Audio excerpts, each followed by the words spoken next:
ایک شخص کو کسی عورت سے عشق ہو گیا۔ وہ کسی جادوگر کے پاس گیا اور اس سے کہا کہ کوئی ایسا جادو کر دو کہ وہ عورت میری ہو جائے۔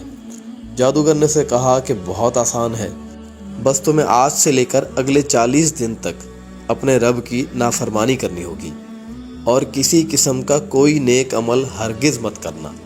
اگر تم ایسا کر لو گے تو میرے پاس آنا، میں پھر جادو کا عمل کروں گا اور وہ عورت تیرے قدموں پہ ہوگی۔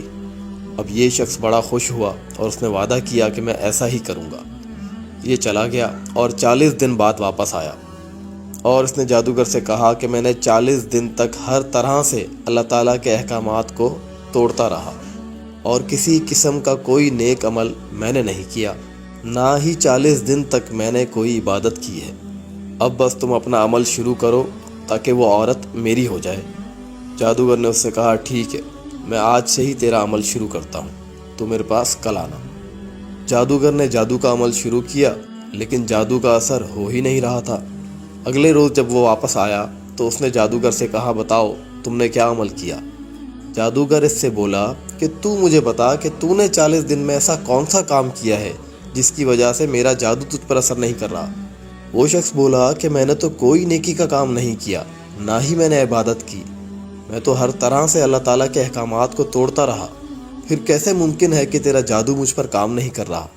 جادوگر نے اس سے کہا کہ ایسا ہو ہی نہیں سکتا، تو ذرا غور کر، سوچ اور پھر مجھے بتا کہ تو نے کون سا ایسا عمل کیا ہے جس کی وجہ سے تیرا اب تک ایمان سلامت ہے، کیونکہ جب تک تیرا ایمان سلامت رہے گا میرا جادو تجھ پر اثر نہیں کرے گا، اور میں نے تجھے اسی لیے 40 دن نافرمانی کرنے کو کہا تاکہ تیرا ایمان سلب ہو جائے اور پھر میرا جادو تجھ پر اثر کرے، لیکن میرا جادو تو تجھ پر اثر کر ہی نہیں رہا، بتا تو نے ایسا کون سا عمل کیا ہے؟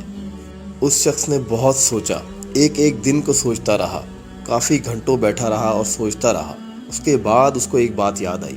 اس نے کہا میں نے تو کوئی عمل نہیں کیا، البتہ مجھے ایک عمل یاد آ رہا ہے کہ جب میں 40ویں دن تیرے پاس چل کے آ رہا تھا تو مجھے راستے میں ایک پتھر نظر آیا، تو میرے دل میں خیال آیا کہ اس پتھر کے ٹکرانے سے کسی کا ایکسیڈنٹ نہ ہو جائے، اس لیے وہ پتھر میں نے راستے سے ہٹا دیا۔ بس یہ چھوٹا سا عمل میں نے کیا ہے۔ اس جادوگر نے جیسے ہی یہ بات سنی تو اس نے اپنے سر پر ہاتھ مارا اور کہا رے کم بخت، تو اس کریم رب کی نافرمانی کرنا چاہ رہا ہے جس نے تیرے اس چھوٹے سے عمل کی وجہ سے تیرا ایمان اب تک سلب نہیں کیا۔ ظالم، میں تو کافر ہوں لیکن مجھے بھی سمجھ میں آ گئی کہ تیرا رب بڑا کریم ہے، بس اب تو توبہ کر اور اپنے رب سے صلح کر، اور میں بھی ایمان لاتا ہوں تیرے رب پہ اور تیرے رسول پہ۔ اور وہ جادوگر کلمہ پڑھ کر مسلمان ہو گیا۔ دوستو یقیناً اللہ رب العزت بڑا کریم ہے، وہ جب معاف کرنے پہ آتا ہے تو بڑے سے بڑے گنہگار کو معاف کر دیتا ہے۔ اللہ تعالیٰ سے دعا ہے کہ اللہ تعالیٰ ہم سب کے ایمانوں کی حفاظت فرمائے اور موت کے وقت ہمیں کلمہ نصیب فرمائے۔ لا الہ الا اللہ محمد رسول اللہ صلی اللہ علیہ وسلم۔ اس نیکی کی بات کو دوسروں تک ضرور پہنچائیں۔ جزاک اللہ۔